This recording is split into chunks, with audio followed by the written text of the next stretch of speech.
So people call me Joey because I come from a big Italian family where there's about 15 Joes. Joseph, Joey, I think we even started with a Joel. So I'm Joey, I've always been Joey, and I guess I'm sticking with it. Probably had to be Brett Hall. He had that gold stick and he was just scoring from everywhere. I mean, you wanted to be Brett Hall, you wanted to be the goal scorer, all in his glory. Whitey Herzog, he was my neighbor growing up, lived 3 doors down from my parents, and just such an amazing coach, obviously, but an amazing person. Willie McGee, yeah, his stance at the plate, I can kind of do a pretty good impersonation of it. Just loved his swagger on the field and just really enjoyed watching him. Playing with Sidney Crosby was by far maybe the biggest highlight of my career, and seeing him practice and how he performs daily was something that I take with me when I coach young kids today. He's just a great ambassador for this game and just a great role model for kids. It's really special. I don't think we realize how lucky we are that he's the face of the league. Toughest place I've ever played easily was in Philadelphia, especially my time with Pittsburgh in Philly.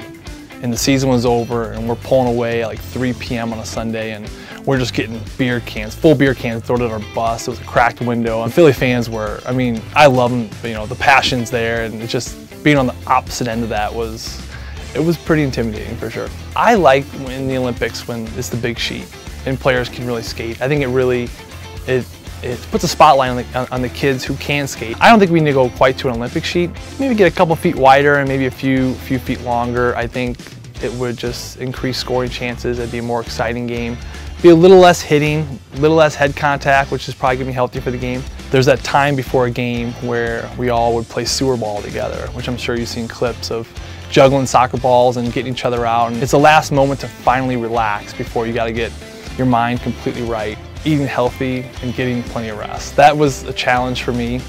And I do pretty good now, but when I was playing, I was always someone that I got my Italian genes that are constantly fighting against me. I'm a big food nut.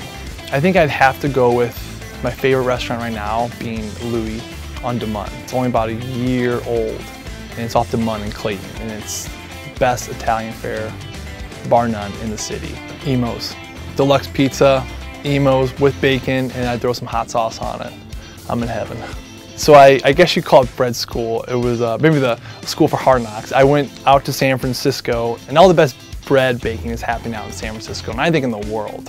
I was out there for 10 weeks and we had like 16-hour days, getting up at midnight. It was the biggest grind of my life, but I was just in heaven. I loved it. I loved every minute of it. Well, the secret for sourdough is just consistency, in feeding your starter. The starter is basically the blob of bacteria that you're cultivating and feeding with flour and water. And the secret of sourdough bread is just making sure you're feeding it ideally twice a day in 12-hour intervals, feed it regularly, and that's your life for your bread. So if you could do that, you can just put flour, water, and salt together and you're gonna make a great loaf of bread.